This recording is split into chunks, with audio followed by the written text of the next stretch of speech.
welcome back. You've probably realised by now that I'm not Karen. Karen is having a well-deserved break, possibly gone to change her shoes again, I don't know. But those of you who were watching last night may remember me. My name's Liz, and I'm going to host this session, which is a first for Student Hub Live, and long overdue, I think. I want to introduce three very special colleagues who who lead, if you like, on look after our nation's students. So the students in Scotland, Ireland and Wales, who are part of the big OU family. And I think one of the unique things about the Open University, which makes it very special and different from other universities, is that we do operate across all four nations of the UK and indeed all over the world, as we can tell by the people that are in the chat at the moment. We've got people from Kenya, we have people from Canada, and people from Scotland, and hopefully Wales and Ireland as well as England. And so I'm going to introduce my colleagues now, and I'm going to ask them to say a little bit about the context in which they work and why they think it's particularly important to have a nation presence in each of the nations of the UK. So I'm going to go first to Northern Ireland, and I'm going to ask Michael to introduce himself, say a little bit about what you do and a little bit about your students in Ireland. No problem, Liz. It's great to be here. My name's Michael Barr, and I'm the External Strategy and Innovation Manager for the Open University in Ireland. And my role is quite broad. I do a little bit of work with our local government in terms of trying to influence the direction they go and make sure that it's conducive to part-time study in the Open University. But I also then try to make sure we're responding to local priorities from the government as well, that our elected politicians and ministers set for us. I also do quite a bit of work on the employability side of local Irish students, so developing some higher level apprenticeship pilots, work placement schemes, and then doing general work in terms of with local employers and making sure that they see Open University study as being important to them and to their business model. So we have, I think, around 5,500 students in Ireland. I think about 3,600 in Northern Ireland and the rest in the Republic of Ireland. Yeah, very keen that we develop the Irish Open University identity, and we support local students as close to them as possible, and that we showcase the impact that they have locally and their importance to Irish society and the Irish economy, both north and south of the border. Okay, thanks, Michael. There's quite a few really important points that I want to come back to, but I'd like our colleagues to introduce themselves, and then we'll pick up on some of those employability issues, some of those local priorities and national priorities that need to be recognised. So, off to Scotland, Susan. Hi Liz. Well, I'm Susan Stirrup. I'm the director of the Open University in Scotland and have been for only 9 months. I joined the Open University in December, so I am still learning. Every day is a school day. We have around 15,000 students in Scotland, and our priorities are set by the Scottish Government as well as the Open University's overall strategy, Students First. So our priorities are first and foremost to provide the best possible experience for our students in Scotland. And I'm delighted to say that in the National Student Survey, which gauges the views of students across every university in the UK, the Open University in Scotland has achieved over 90% in every one of the 10 years it's been running, and we're the only university in Scotland to do that. So I'm delighted with that. Not complacent, we continually strive to improve the service for students, and it's our number one priority. The Scottish Government has made widening participation and access to higher education a very important part of their agenda going forward, and we are at pains to ensure that part-time education is not lost within the mix. The First Minister was focused very much on equity for school leavers, but we believe, and indeed research suggests, that for many people it will be a more productive experience when they are older. So the importance of part-time and mature learning. And like Michael, seeking to help our students and OU graduates with careers and employability, ensuring that employers in Scotland know of the kind of skills that an OU graduate uniquely has, because they've been, tend to be juggling lots of different priorities, so lots of soft skills that employers are looking for. You'll find OU graduates have an abundance, and we can get into some of the other details as the discussion goes on. Yeah, thank you. And to Wales, Simon.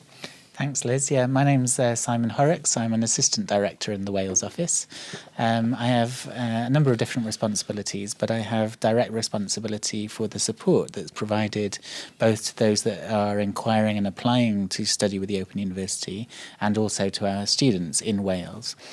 So I think that gives me hopefully a reasonable understanding of the kinds of things that students are interested in, and we obviously try and do our best, and we can talk maybe a bit more in a while about the specific services that we provide to our inquirers and to our students from all of the nation offices, because that's one of the things that we do. And one of the reasons we do that is that each of the national offices recognises the specific context that our students come from, and that can actually have quite a bearing on how they come to us and the kind of experience that they have, not least because the kinds of support that's available to them from the government, from various other sources are different in each of the countries, and there is actually a very big announcement even today in Wales about potential changes in the future to the kinds of fees and financial support. But like my colleagues from Northern Ireland and from Scotland, one of the things that we do is to ensure wherever possible that part-time students are considered very carefully when those kinds of decisions are made, and indeed the announcement today I think is very strong in terms of the way that it actually looks after the future of part-time students. We'll come back to that in a moment, if we may, Simon, because I heard about the announcement and I've read some of the things that have been trailed, and it looks really exciting, but possibly very expensive for Wales. But I wanted to nip over to the social media desk and Sophie, Kate, have we got any questions or comments from... Not many questions. We've got quite a lot of people from the nations. We've got Matthew, he's in Northern Ireland, and we've got Libby in Wales and Davin in Wales, and we have got Kerry from Africa. So there's quite a lot of people joining us from all over the place. And we're currently learning about tea and Kenyan tea, and having a debate as Yorkshire tea or Kenyan tea. So I think I should let Scottish Iron Brew. I think I should let my colleagues know that food and drink does tend to be a theme in the chat at these events. Food and drink in Northern Ireland, 2016, so that's all good. This is a bit dull. But, I suppose in following on from the cocktail party earlier on, for those of you who are watching it, working up a thirst. Yeah. So Iron Brew. What's yours? What's the Irish tipple? It's whiskey. I think, yeah. And actually, an interesting fact is an MBA graduate of ours is actually starting the first new whiskey distillery in Northern Ireland. Wow. For quite probably couple of hundred years. OU graduates starting it up in Acklandville Distillery in the Strangford Peninsula. Whiskey with so there's an Open University, indeed. Yeah, Irish whiskey. It's whiskey with an E. Whiskey Scottish originated in Ireland, but we could have Now then, I might have to separate you two if this battle is going to commence. But Simon, what's the tipple in Wales? Well, I think we should join the competition, really, because Wales is also now trying to get its sort of foot in the door where the whisky market is concerned. But I think we're all going to struggle to compete with Scotland, aren't we, where that's Thank you, Simon. I like Pendrin whiskey, that's all. We'll say nothing about England. We can't even make wine. So I want to come back to what you were saying just then, Simon, about the Diamond Review in Wales, because I think people will be very interested to hear about what's coming out from that, particularly the students in Wales, about how they might be funded in future. But it has implications also for the wider higher education sector, I think. So can you give us the highlights? Well, I think the important thing to sort of say is that the systems for supporting students across the UK are very different now in each of the nations, and so I think that's one of the reasons why each of our individual offices has a team of people who are there to provide the specific support and advice, information around what you can expect in terms of the kinds of support available.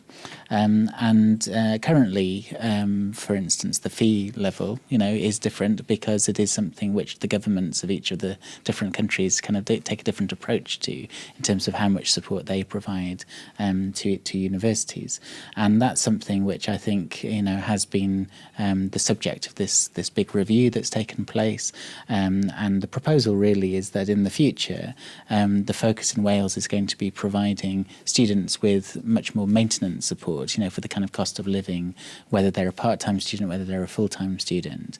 And there are some good, kind of grants available now, and our staff in the Wales office are, in a good place in terms of providing advice and information where that's concerned. But I think that that's really where the focus of the Diamond Review is going to be, is to ensuring that whoever you are, whatever kind of study you're doing, you're going to have the right kind of support that you need during that study, so that you can really focus on it and get the most out of it. And is that going to be in the form of loans or grants? Do you know? Or is that Well, not clear this yet? is just recommendations at this stage, and obviously, so the main thing at the moment is to see, how the recommendations are received by the government, and what is actually brought in, and whatever is brought in actually won't apply until probably 2018 at the earliest. So I think, in some respects, I think for the students watching today, the most important thing is to know that any advice, any information they need about what is currently the case in Wales, or indeed in the other countries, then they need just to kind of use the phone or the email kind of contacts that they've got, and they will get that specialist support from their respective nations. And in Scotland, Susan, what are the differences there? It's different again. I mean, Scotland, since we got our Parliament back in 1999, Scotland has taken a different approach to tuition fees. All 5 successive governments have. But in 2008 or 9, the then Scottish Government decided to abolish tuition fees, so students in Scotland, whether full-time or part-time, do not pay tuition fees.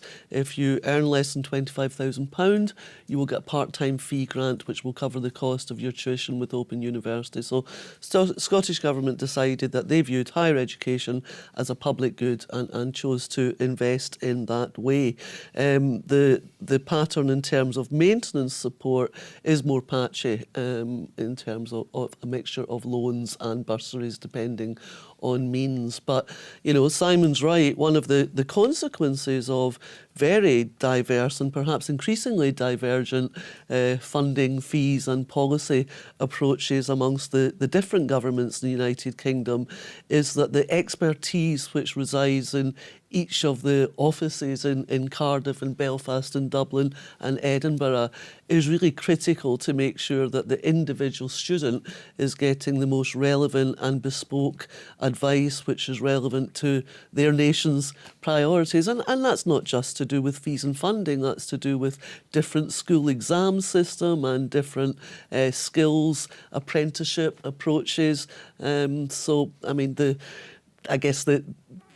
take-home message is that we all strive to ensure that every single student, no matter where they live in the UK, is given the best possible advice and support relevant to their own individual circumstances. Yeah, so if you do have any queries, the answer is just phone, get on the phone, and you'll get the information that you need.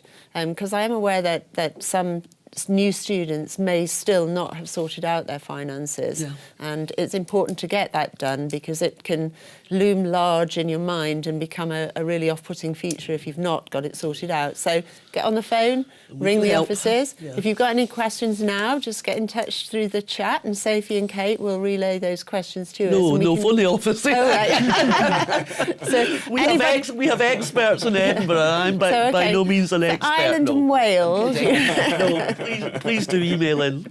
Yeah, no, please send your questions and we'll put those to this esteemed panel. So, Michael, earlier on we were talking about employability. And you were talking about the kind of local context. You mentioned higher apprenticeships, degree apprenticeships. Yeah. Are they developing in Ireland as well? Yeah, well, in more in Northern Ireland than the Republic of Ireland. Northern Ireland's probably a bit further ahead from that point of view, and again, the apprenticeship agenda in Northern Ireland is very different from the apprenticeship agenda in England and Scotland and Wales. You know, again, another example of total divergence in policies right across the UK. So we don't have a separation between higher level apprenticeships and degree apprenticeships. It's all badged in with higher apprenticeships. So we have potentially a bit more flexibility for what can be considered an apprenticeship in Northern Ireland as compared to, for example, England. So we have actually developed pilots, very innovative pilot with the independent healthcare sector in Northern Ireland, working with residential homes and care homes to skill up care assistants, potentially on a nursing pathway through a higher level apprenticeship model, and meeting huge skills shortages in that sector. And so the OU is very much being seen as the organisation to really help address this skills issue locally, because no other institutions are doing it. And we're potentially changing not just the lives of the students who are becoming care assistants and moving from care assistant, senior care assistant, potentially through to a registered nurse within the care environment, but also the people on the receiving end of that care.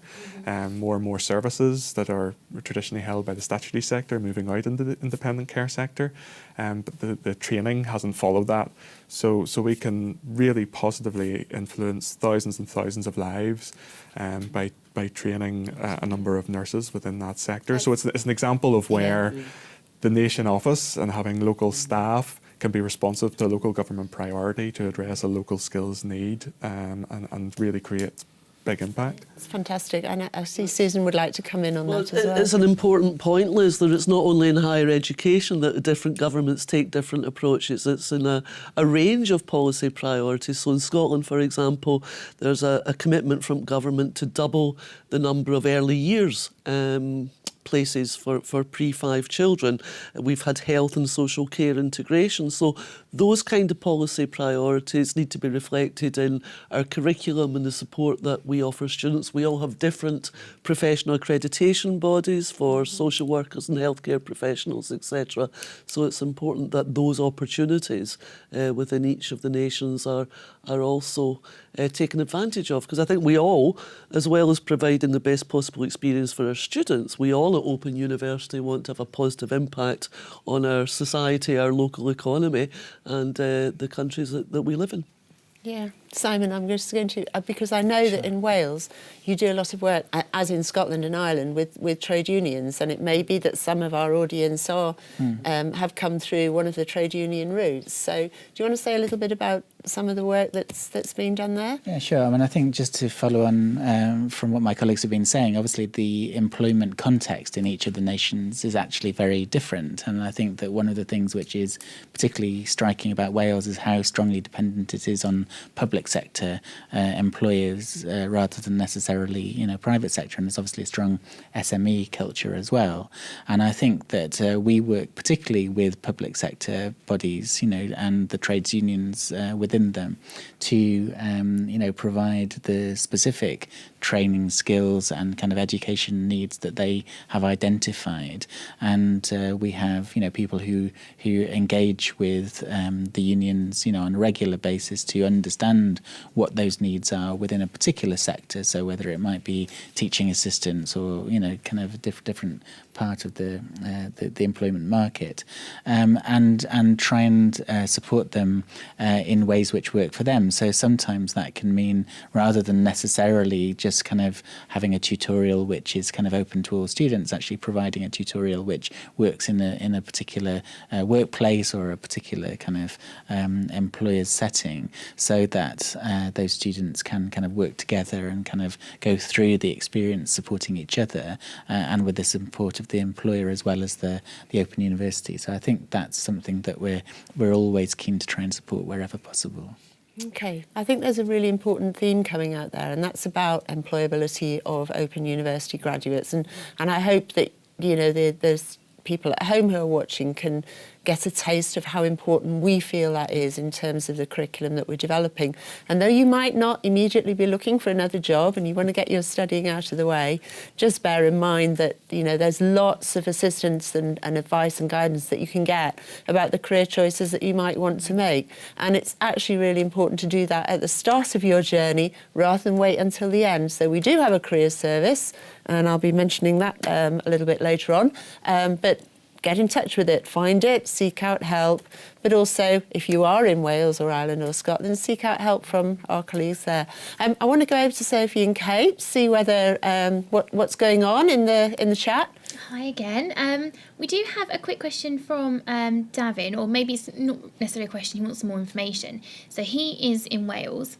He's not studying at the moment because he's looking to do a postgraduate, and he's aware that there's something maybe changing with loans soon. But do you have any more information on the loans in Wales at all? Yeah, so at the moment there isn't the same loan system in Wales as there is available for our English students, and we are waiting on absolute confirmation as to when the loan system is going to come in, but we do expect it to come in the not too distant future. So I think the best thing that David can do is just keep in touch with us, and provide, if he wants to contact our office in Cardiff, then obviously we can keep him up to date with the information as it changes. But at the moment, it's fair to say that support is not there. Brilliant, no, thank you. We'll put them in touch with those as well. Okay, still talking about tea? Yes. Kate, coming to...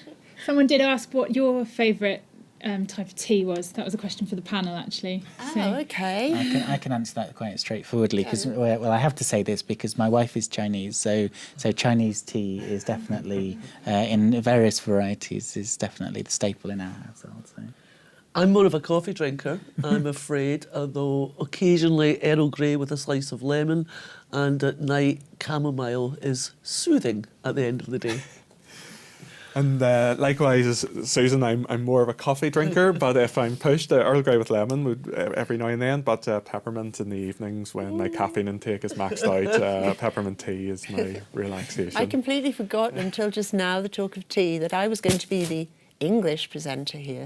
So I was going to talk in a very English accent. And just thinking about the kind of tea I like, well, so long as the milk goes in fast, that's okay. In bone china. In bone china. I can't keep it up any longer anyway, so. So, Liz, can I just come back to one of the things you were talking about Please do, before? Simon. Because I think this whole focus on careers and employability is so important, and we know it's important to our students. And you said quite rightly, of course, the university has a fantastic careers and employability service, which we may talk about more. But we do have specialist advisors in each of our nation offices, who are there to give specific kind of guidance around career aspirations, whether that's career development within your current role, whether it's career changing, in some cases students, looking to enter the employment market. So again, we would just encourage all people watching to kind of take advantage of that.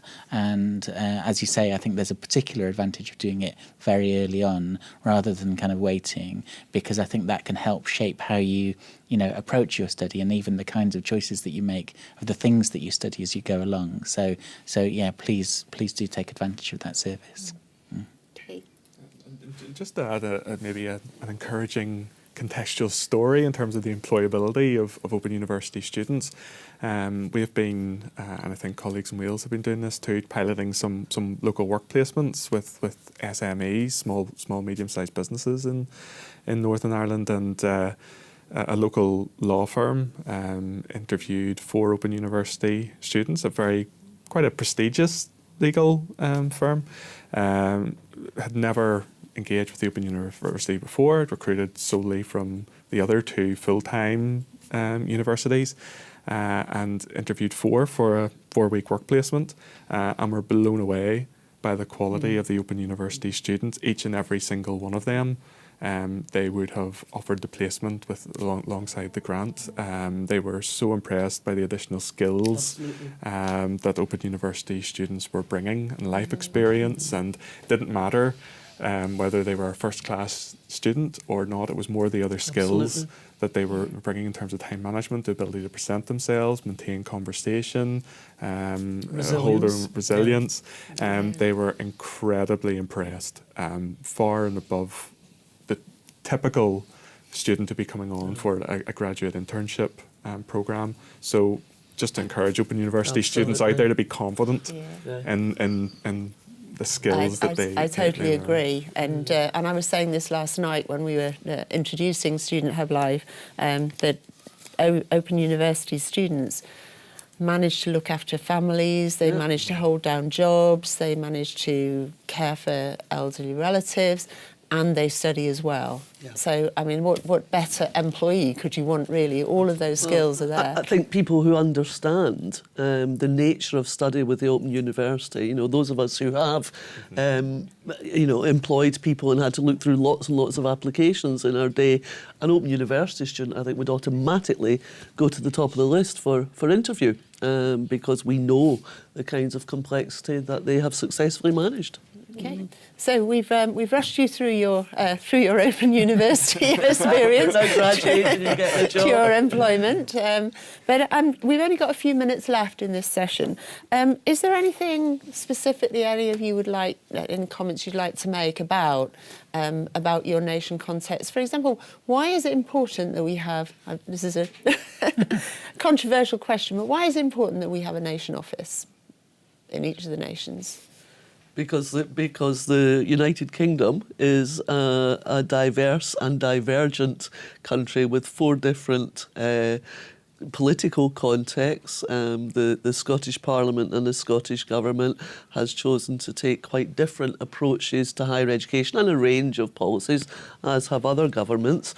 Scottish education has always been different. We didn't need to wait for our own Parliament to have a different educational system, and that means having an awareness of that context means that we offer our students the best possible advice, support and guidance, and that really matters. I think it's also good for the Open University, as you alluded to earlier. We are the only university in the United Kingdom that has that footprint in all the 4 home nations, and that gives us a unique selling point over other universities, I think.